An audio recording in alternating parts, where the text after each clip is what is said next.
Welcome to Bengali Association of Greater Chicago's Health and Wellness Seminar Program.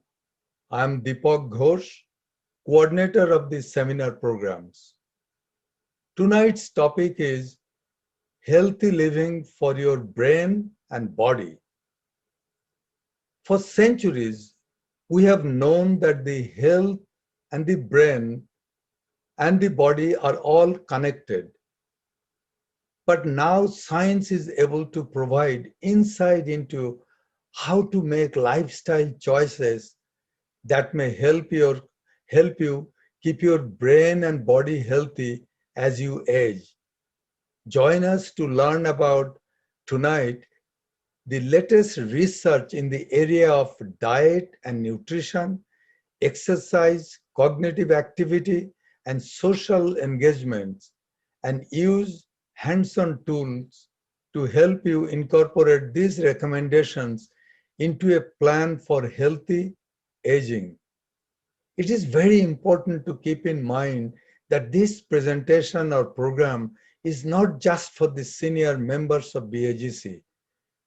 It could be applicable to all of us at all the age groups. In fact, earlier we accept and adopt some of these recommendations and social habits, better it is for all of us in the long run. We have a great speaker for you tonight. Our speaker is Judy Kaplan-Weinger from Alzheimer Association. Judy is a community educator at Alzheimer Association. She is very passionate about brain health awareness because her own father has been diagnosed with brain issues, Alzheimer's disease, for the last several years. After Judy's slide presentation, we will have a live question and answer session with the speaker, and you will have an opportunity to ask any question or get additional information. After this slide presentation, our technical team will automatically unmute your microphone and turn on your video camera for live question answer session. So please stay with us all the way. Now it is my distinct pleasure to introduce to you our speaker for tonight, Judy Kaplan-Weinger. Welcome to the Alzheimer's Association Healthy Living for Your Brain and Body, tips from the latest research program. This program is designed to offer you research-based recommendations about taking care of our brains and our bodies in order to age as well as possible. This program is intended for healthy individuals who are looking for ways to age well. If you have concerns about your memory or have Alzheimer's disease or dementia, please contact the Alzheimer's Association to speak with someone and find out about other programs that are available. By the end of this program, you will be able to identify the reasons for taking care of yourself as you age. You'll be able to list strategies to help you age well in the following areas: cognitive activity, physical health and exercise, diet and nutrition, and social engagement. Be sure to make your own plan for healthy aging using the Healthy Living for Your Brain and Body tips from the latest research workbook. Throughout the course of the program, you'll be able to view short videos of experts in the field of aging and people who are finding ways to make small changes that add up to help them age well. Let's start out by talking about the factors that contribute to how humans age. There are some ways in which we age that we all have in common, and many of these are outside of our control. As older adults, for example, our hair typically turns gray, our skin wrinkles, and our eyes tend to focus less effectively while reading. As individuals, though, we each age somewhat differently, and how this takes place depends in part on our genes. We are each genetically predisposed to age in a certain way. For example, some families tend to live a long time, aging well into their 90s or even longer. Other families tend to develop diseases that may limit their lifespan. These things are all beyond our control. However, there are many aspects of aging over which we do have some degree of control. These aspects include the lifestyle or environmental factors associated with how we age. Even in families with genetic dispositions toward particular conditions, there are lifestyle and environmental interventions that may alter the course of those conditions significantly. We can start by adopting habits to potentially improve our overall health. These habits may help keep our bodies and our brains healthy as we age. Now, let's talk a bit about the brain and how it works. The brain controls all of our bodily functions, including thought and movement. It is the control center for our entire body. There are approximately 100 billion nerve cells called neurons in our brain.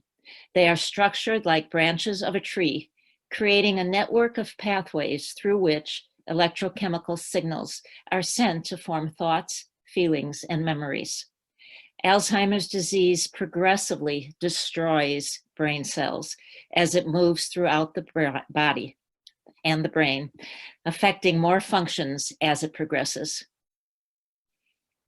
We have known for years that the body and the brain are connected, and that what is good for the body may also be good for the brain.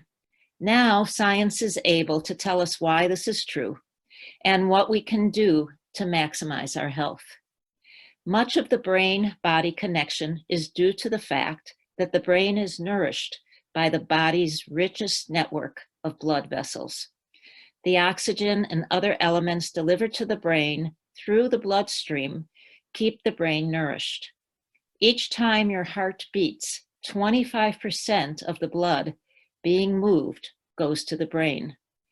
This is why keeping the body in good working order helps keep the brain fueled to do its work. There are many benefits to aging. If you ask someone you know who is over the age of 50 or 60, you may hear a discussion of increased feelings of comfort with who one is, and less concern with the opinions or criticisms of others. Those in their 70s and 80s may talk about the wisdom that comes with life experience and their appreciation of this perspective. As we age, there are changes that take place in our bodies and our brains. Many of these are to be expected as typical age-related changes, such as some decline in the way our brains process information. In addition, however, there are some diseases that are more common as we age, and some of these impact brain function. Alzheimer's disease and other dementias result when the brain is compromised in some specific ways. Currently, there are no proven methods to prevent, cure, or even slow the progression of Alzheimer's disease. There are habits, though, that help maintain or potentially improve our overall health as we age. These habits may also help keep our brains healthy as we age. Although this program isn't specifically about issues related to Alzheimer's disease or dementia, it's helpful to know some basic information about these conditions to understand how they relate to healthy aging and what we can do to help our brains and our bodies age as well as possible. Dementia is a general term that is caused by many different diseases, each with different symptoms. The symptoms of all these diseases have one thing in common. They compromise the way the brain works and cause a decline in memory or other brain functions that are noticeable enough to affect our everyday lives. Although dementia and the diseases under this umbrella term are associated with aging, they are not a normal part of aging. If they were, everyone would develop them, as they age, and we know that that isn't the case. Alzheimer's disease is the most common form of dementia, accounting for 60 to 80% of all cases. Some of the risks for Alzheimer's include age, genetics, head injury, cardiovascular factors, and fewer years of formal education. We will discuss some of these risks in more detail later in this program. There are some therapies that have been developed to help treat symptoms of the disease, and these are effective in some people for a limited period of time. However, they do not slow the progression of the disease. The Alzheimer's Association offers many programs and resources, both in person and online, where you can get additional information about Alzheimer's and other forms of dementia. Today, we will explore 4 aspects of healthy aging. These areas are physical health and exercise, diet and nutrition, cognitive activity, and social engagement. We'll look at what the most current research tells us about changes we can make in each of these areas that can help our bodies and our brains age as well as possible. As we touch on each area, think about how you can apply this research to your own life.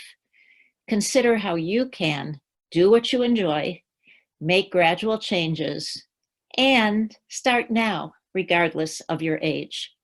Whenever possible, think about how you can make changes that affect more than one area at once to maximize the health benefits of your habits. Let's start by exploring the area of physical health and exercise. There is quite a bit of research in the area of how physical activity affects brain health. Many studies indicate that engaging in physical activity is associated with lower risk of cognitive decline.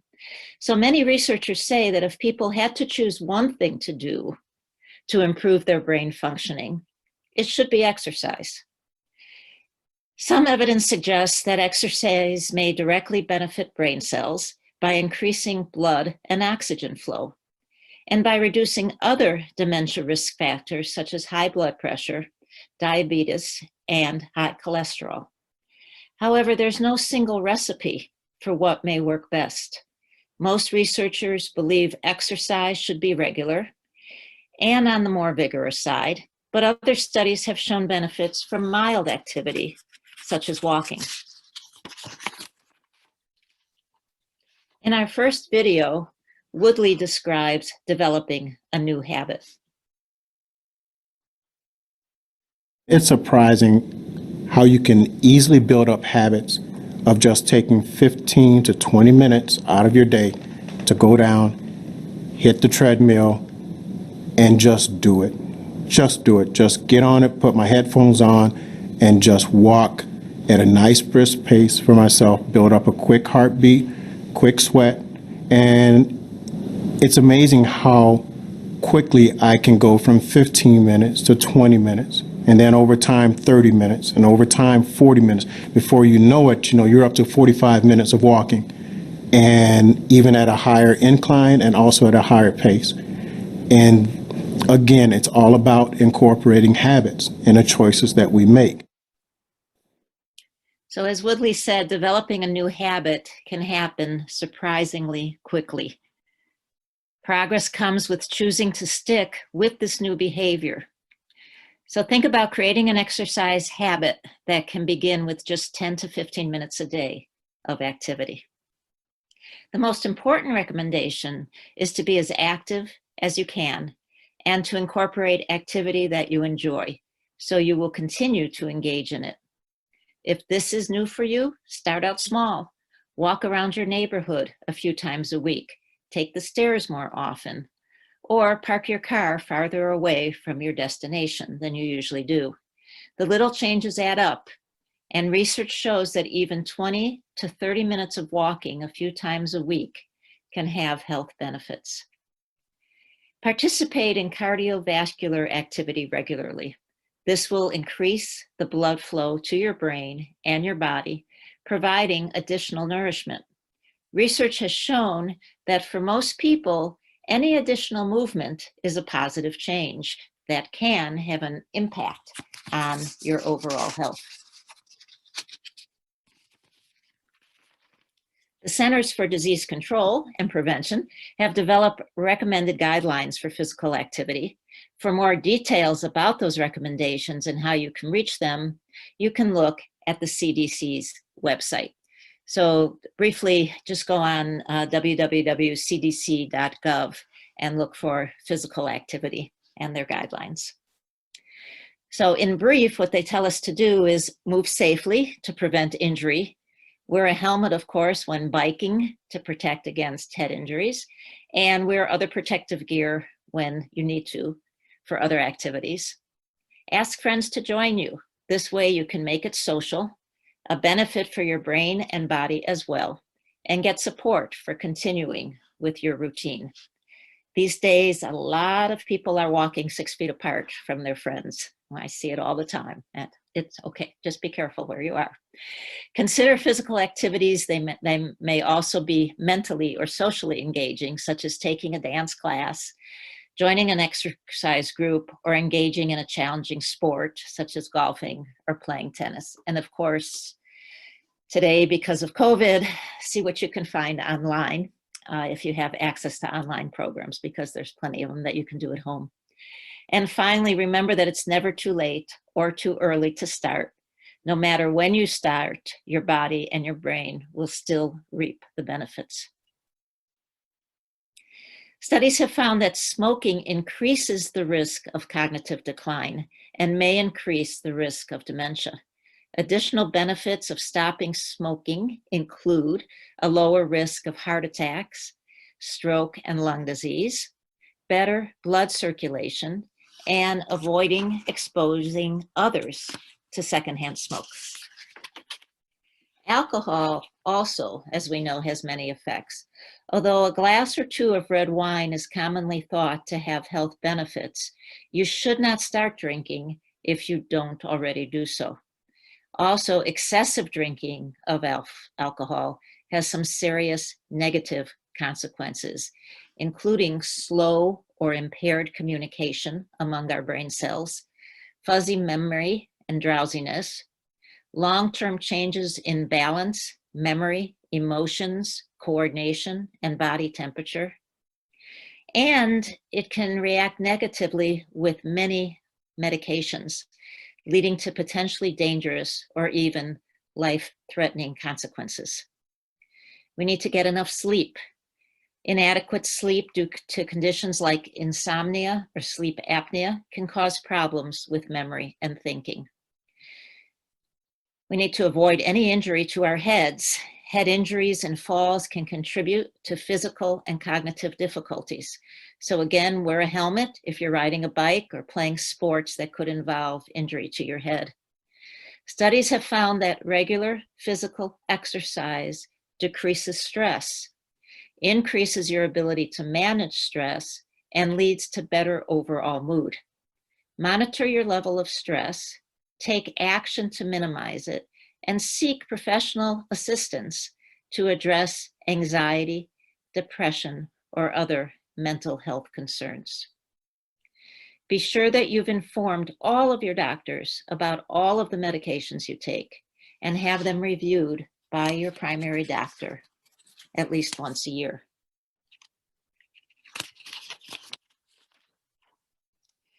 Find a physician you can trust and visit him or her on a regular basis.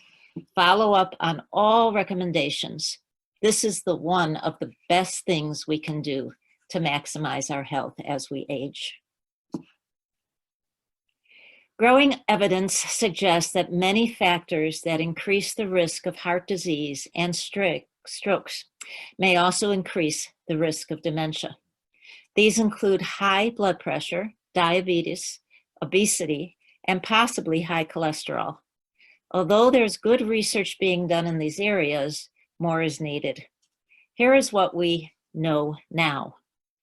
Research has shown an increase in the risk of cognitive decline and dementia among individuals with diabetes. Although diabetes has not been shown to cause Alzheimer's disease, there is a relationship between those who have diabetes and those who get dementia. Studies have also found that midlife obesity may be associated with an increased risk of dementia. Research done on treatments to reduce midlife hypertension suggests that they may also reduce the risk of cognitive decline. And studies have shown mixed results for the relationship between high cholesterol levels and dementia. We do know that a good cholesterol level is good for the heart, and what's good for the heart may be good for the brain as well. The best way to combat these health concerns is to get your cardiovascular factors mentioned above tested regularly and work with your doctor to understand what the results mean for your overall health. Be aware of changes from previous levels to help determine whether changes are needed to help you stay healthy. African Americans, Latinos, and other ethnic groups that tend to have higher rates of high blood pressure, diabetes, and cardiovascular problems need to work closely with their doctors to stay on top of any medical concerns. The next area that we will explore is diet and nutrition. Again, we know that a healthy fueling of the body benefits brain functioning, but there are many differing opinions about what is the best way to eat to maximize health. Research in the area of the relationship between diet and cognitive functioning is somewhat limited, but it does point to the benefits of two diets in particular. One that's called the DASH, D-A-S-H diet, which stands for Dietary Approaches to Stop Hypertension, and the other, the well-known Mediterranean diet. DASH, the Dietary Approaches to Stop Hypertension, is a flexible and balanced eating plan. Studies show that the DASH diet lowers high blood pressure and improves levels of blood lipids, which are fats in our bloodstream, which may reduce the risk of developing cardiovascular disease. Because the DASH diet is a healthy way of eating, it offers potential health benefits beyond simply lowering blood pressure, including reducing the risk of osteoporosis, cancer, heart disease, stroke, and diabetes. The Mediterranean diet incorporates the basics of healthy eating, along with other components characterizing the traditional cooking styles of countries bordering the Mediterranean Sea. A research analysis of more than 1.5 million healthy adults demonstrated that following a Mediterranean diet could reduce the risk of death from heart disease and cancer, and may also reduce the incidence of Parkinson's and Alzheimer's diseases. It's never too late to adopt a heart-healthy diet. Studies show that making these changes, even in later life, may have benefits for your brain health. Now we're going to hear from Dr. Martha Claire Morris talk about a diet that has been shown to help people age in a healthy way. Foods that have been shown to lead to healthy aging would be fruits and vegetables, and in particular green leafy vegetables and berries, as well as limited intake of high-fat food items that you get through high-fat dairy and cheese and red meats, and also healthy vegetable oils. So this would be olive oil would be a good example, have been shown to reduce your risk of heart disease as well as dementia. So again, there is science that shows that foods can help us age well. Okay, they can help us reduce our risk of heart disease and may also be able to help reduce our risk of dementia. There are some simple ways to adopt a healthy diet that may benefit our bodies and our brains. We all probably know this, but it's a good reminder. On this slide, you can see suggestions that incorporate principles from both the DASH and Mediterranean diets. They include incorporate vegetables into your daily diet. Eating green leafy vegetables has been shown to have health benefits. Eat a diet rich in fruits. Some studies indicate that certain fruits, such as berries, may be particularly helpful. Eat nuts, beans, and whole grains. Eat lean meats, fish, and poultry. Choose foods containing polyunsaturated and monounsaturated fats, which are found in nuts, vegetable oils, and fish.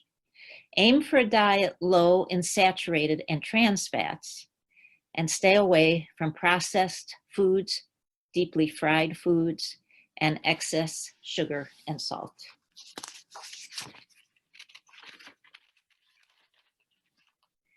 A healthy diet will help increase your intake of important vitamins as well.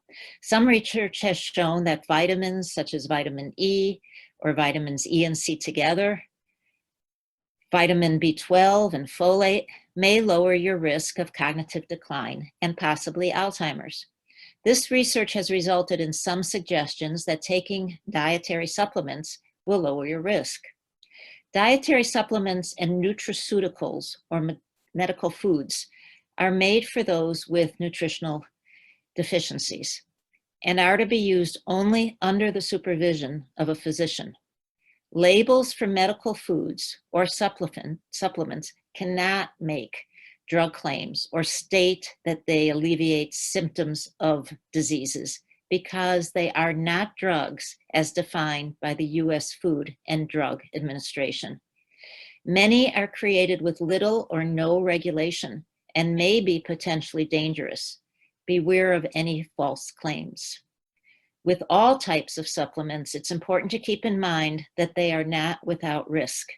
They are made of chemicals that may interact with other medications in negative ways or may upset the way that your body works naturally. Although they often cite research to back up their beneficial claims, the research has not been held to the rigorous standards required for medications by the FDA. Even with emerging research to back up the claims, it can be difficult to understand what the research means for you. When getting information about a supplement or a vitamin, check with a reputable source of information about what research has actually been done. The best way to understand and to address how to care for yourself is to discuss this with your physician. Work with a trusted doctor who understands your physical issues well.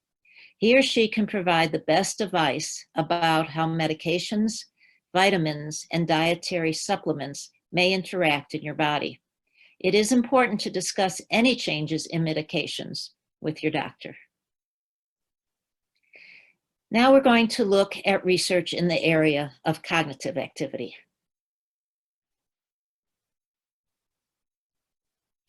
Cognitive activity is the term used for keeping our minds active. Anything that uses your mind in challenging ways is a cognitive activity and can possibly have short and long-term benefits for your brain. As you use your mind in new and challenging ways, your brain actually begins to form and nourish new pathways for connections among brain cells. The more pathways you have, the more nimble your brain is, and the better able you are to guard against the effects of injuries or diseases that may compromise brain functioning. Studies have been done in which some people engaged in cognitive activity by playing games or reading materials that was challenging for them. Those who kept their brains active in these ways could recall information that was recently learned and remember it later to a much greater degree than those who did not keep their minds stimulated through mental activity. However, we do not know all the reasons why staying cognitively engaged may be beneficial. More research is taking place today to further explore these questions. Research has also shown that engaging in formal education, classroom-based learning administered administered, by professionally trained teachers in any stage of life will help keep your brain healthy and can protect your brain from developing dementia. Some researchers believe that this may be due to education creating a more robust network of communication pathways between neurons in our brain. Others believe that the difference has more to do with education levels being related to socioeconomic factors, which are correlated with risk for disease in general and with access to medical care. Our next video, we will hear from Dr. David Bennett, who's director of the Rush Alzheimer's Disease Center in Chicago, talking about research in the area of cognitive activity. One of the most interesting factors is cognitive stimulating activities, which basically for us just means mental processing of information. It can be from a book, it can be from the radio, it can be a magazine, it can be from a lecture, it can actually be from watching TV. All of these things require processing information. And the old adage of, use it or lose it is actually something that turns out, at least from the observational data, to look like it's true. So numerous studies now have shown that being more engaged in cognitively stimulating activities is actually good for maintaining cognition. And it's true in late life, and it's true in early life. And so what we recommend is that you start early, and if you're already late, start now. So what should we remember? Cognitive stimulation is defined as the mental processing of information. Cognitive stimulation has a positive effect on maintaining cognitive abilities throughout our lives. And it's always important to incorporate cognitive stimulation into our lives, regardless of our age. So how can we exercise our brains and keep our minds active? You can see some ideas on this slide. So for example, we want to participate in activities such as building a piece of furniture, or trying a new cooking technique, or creating something artistic. We want to read books and articles that challenge and inspire us. We want to focus on topics that interest us and provide us with new learning or add to what we already know. And we want to complete puzzles and play games that are challenging to us. This goes beyond jigsaw or crossword puzzles that we find fairly easy to do. Here we're talking about solving a problem that has us stumped, or figuring out ways to approach a familiar task in a more effective way. It requires that we think steps ahead and make plans for adapting to changes that an opponent may make in a game like chess or bridge. Okay, when we can, we should try to learn new skills and hobbies. Something that interests us, that we find enjoyable, and maybe that we've been waiting a long, long time to start. You may want to learn to play a new instrument or take up a new hobby, like watercolor painting or, again, chess. Try to engage in ongoing learning. Seek new opportunities for formal education, taking a class at a local college or community center, and again, there's so much online, of course, these days, to teach us about a new topic, skill, or hobby. Also encourage and help your children and grandchildren to get as much formal education as they can. And when you can, learn right along with them. And if you can, join a club that's focused on a common interest. This is, of course, of double benefit because you not only keep your mind active, but you're cueing into that social engagement factor as well. While brain training activities such as computer games that aim to improve our memory and attention span are an exciting area of research, none of these activities are proven buffers against Alzheimer's disease. Be cautious of commercially marketed brain games with big claims and promises. One of the best ways to stretch your mind and help your brain be as resilient as possible is to consistently engage in activities that involve learning new things or solving problems.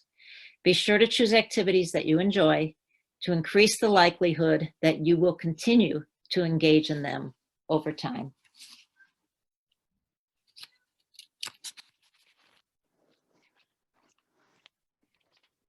Final area that we'll take a look at is social engagement, or interacting with others in a social setting. There is the least amount of research in this area.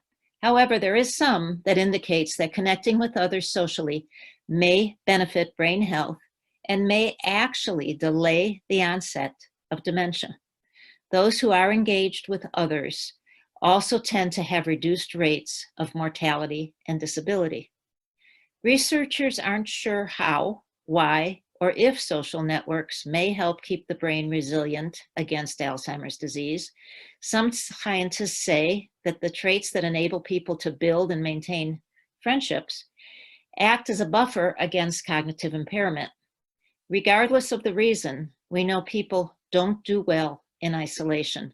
When people are feeling good about their social networks, they tend to make healthier choices in other areas of their lives. There are a variety of ways to connect with others and reap the physical benefits of social interaction. As always, pursue the activities that are meaningful to you. These will provide the greatest connection with those around you and will keep you engaged. Sometimes you can engage in activity that combines areas of healthy aging, such as when you take a walk with a friend or volunteer or tutor young adults in your community. Find a purpose in your life, an activity or connection that gives your life a sense of meaning. Staying socially active may be important in maintaining your overall health. You can engage with others without any financial cost. When you can, choose social activities that have a cognitive or physical component as well, so you can enhance the benefits you get from your activities. Some suggestions for social interaction include getting together with family and friends on a regular basis, as much as one can today, meeting new people and forming new friendships, being active in your community, volunteering at the local library or community center, taking classes, and joining a local walking club or book group.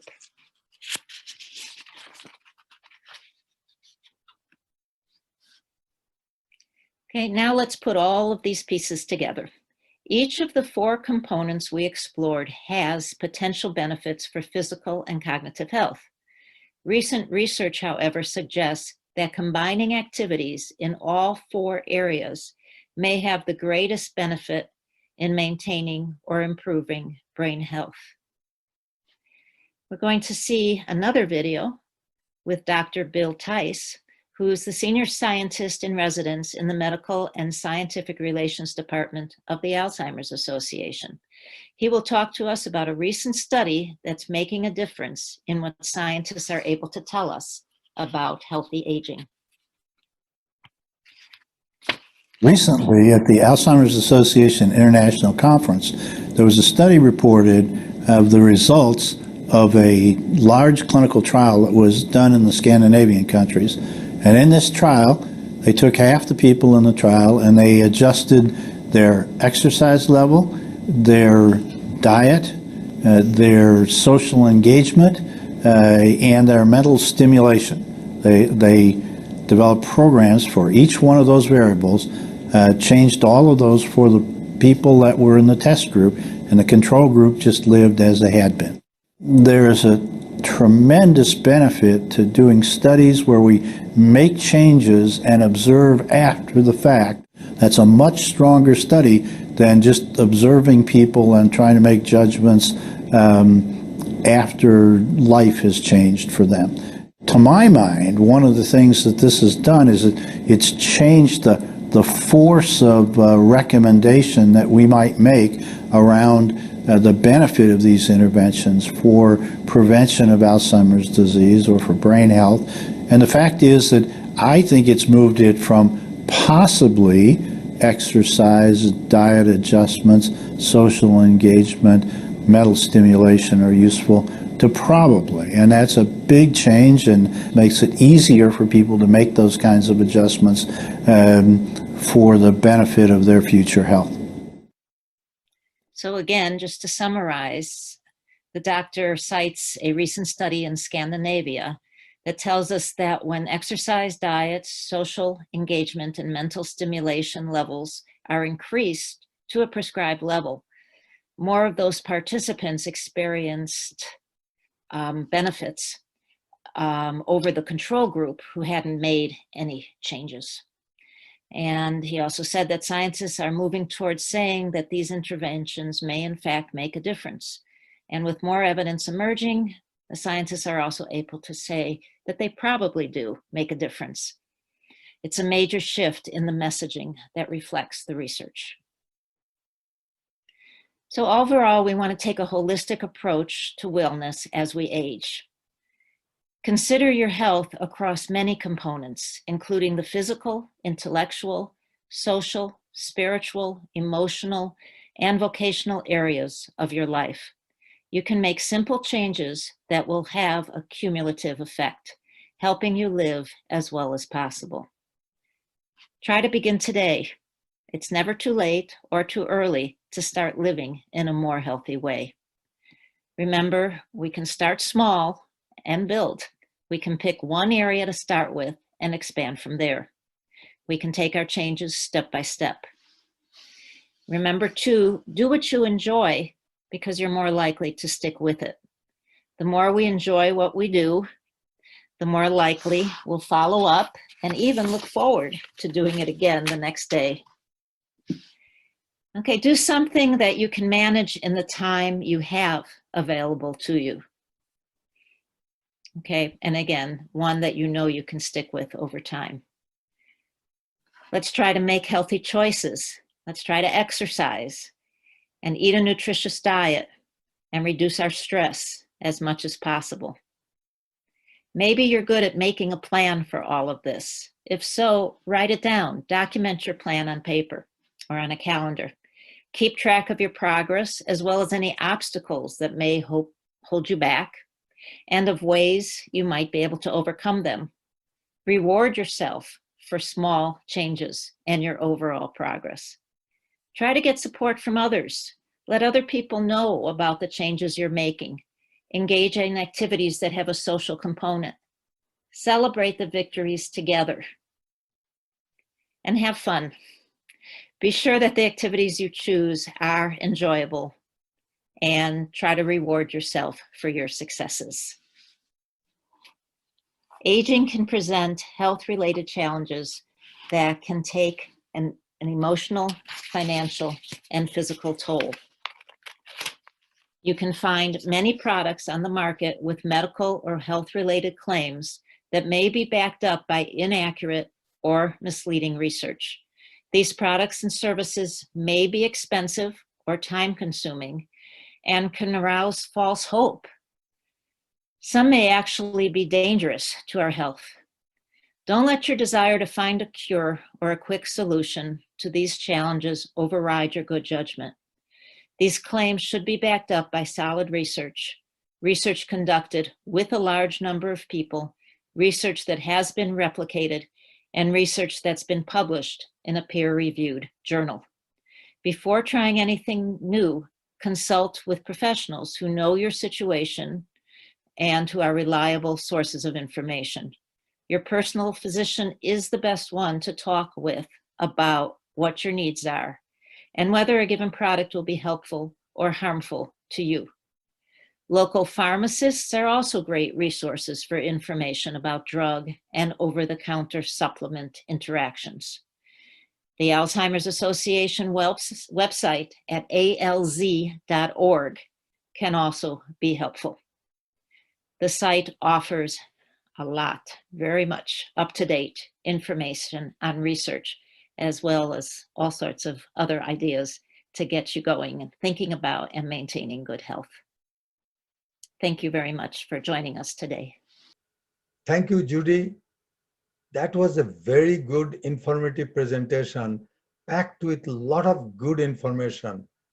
I'm positive our BAGC members will certainly be benefited with it. Now it is time for our live question answer session. Our technical team will now turn on your video and microphone.